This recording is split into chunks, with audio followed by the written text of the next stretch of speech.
going back to Joe Louis and the Sugar Ray Rockets.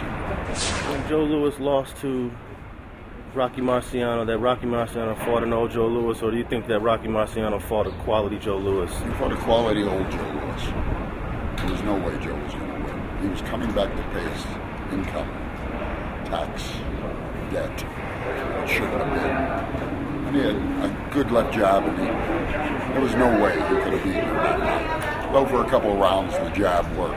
That was not Joe Louis. The best thing about, the most memorable thing, there's nothing best about it, it was a sad sight, because the people had to hold his head as he fell out of the ring. But he came out and people were crying, blacks, whites, both. And he said, "Don't cry for me. I've been on the other side." What do you think of Rocky Marciano's undefeated record? Is that an impressive feat for that period, or is that reflective of the period? No, it was an impressive feat, and yet he was penalized by history. The 6 greatest fights he fought were against Joe Walcott 2, Ezra Charles 2, Archie Moore, and Joe Louis. They averaged 40 years of age when they fought him. So he was fighting old, which is not his fault, that's all there was at the time. But it does reflect on his total legacy. Nonetheless, 49-0, 43 knockouts is one hell of a record, no matter how you look at it. So it's probably the second greatest record in sports outside of DiMaggio's 56 consecutive games.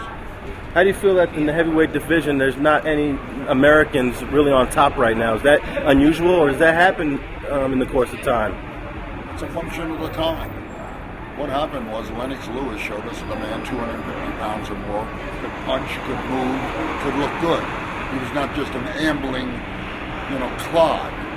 So now at 250, Marciano was 189, Joe Louis 204, even Ali at as heavy as 224. 250 up to 300-pound kids are fighting.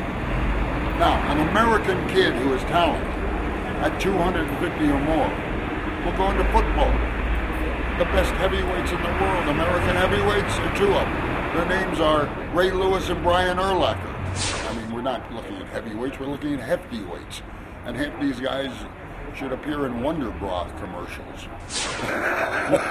When Tyson was at his height, I think he fought at 217 mostly. But he knocked out a lot of 230, 240. But not 250 and over. This is a massive man. Not even the pros. The University of Iowa offensive line last year, college, averaged 300 pounds. That's what's happening with sports.